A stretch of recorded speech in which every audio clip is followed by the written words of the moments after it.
Kopakopa-tanana re tompoko, atolotra amin'ny fofy amin'ny fitiavana ho anao any amin'ny toerana maro isan-karazany izay anarahanao an'izao fandarana izao. Misy aminareo manaraka ny fandarantsika any amin'ny toerana lavitra indrindra eto amin'ny nosin-drazantsika eto Madagasikara.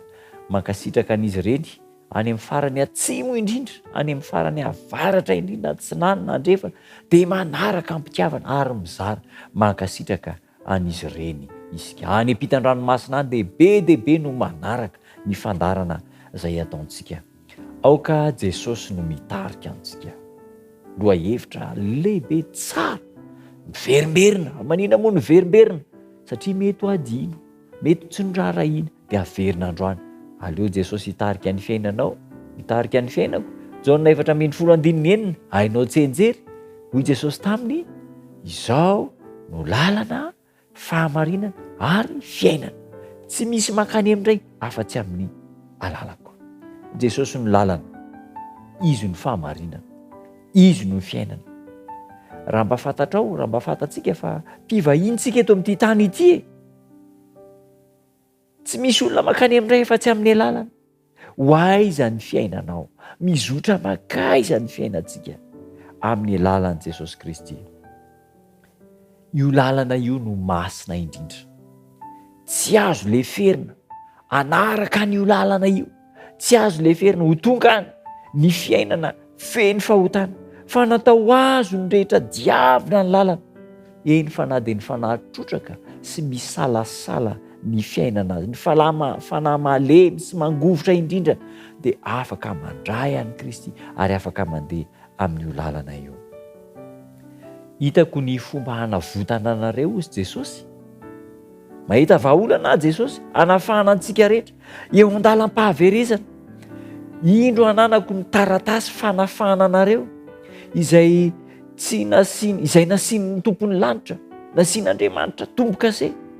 Eo am-pelantanan'i Jesosy no mombanao, no mombantsika.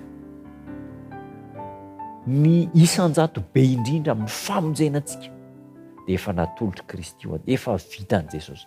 Ny 7:50 isan-jato niezaka amonjena lehilahy sy ny vehivavy iray efa nataon'i Kristy. Inona moa no mafy lavitra noho izany hoe maty eo amin'ny hazo fijaliana hamonjy antsika? Izany ny goavana indrindra. Ny 7:50 isan-jato efa nataon'i Kristy. Any an-danitra koa Kristy, raha sanatria manota isika dia mifona ho antsika izy. Efa nataon'i Kristy ny fomba rehetra amonjena antsika. Raha sanatria misy lehilahy na vehivavy very zany, inona no mety havery azy? Raha very ianao dia satria tsy nanatona ny Kristy, azonao fiainana mandrakizay. Maniry fatratr'Andriamanitra ny androtsaka ny fitahiana aminao, anomeanao ny famelan-keloko, hanome antsika ny famondram-po, hanamarina antsika. Maniry an'izany Jesosy Kristy ho antsika Jesosy. Vonina Kristy hiteny aminao, hanambara aminao manao hoe efa nesoriko ny elokao. Zakaria 4:4-7. Kristy no roy lalana mampifandray antsika amin'Andriamanitra, ary ny rany Jesosy no miaro antsika tsy ho very sy mahavitra ny mpanota rehetra. Inona ny atao? Aoka Jesosy no hitarika ny fiainantsika. Izy no mpitari-dalana antsika. Azo antoka ny famonjena. Ny mpanota izay malemy indrindra ka miantoraka amin'i Kristy no anisan'ny matanjaka indrindra eo amin'ny dian'ny finoana.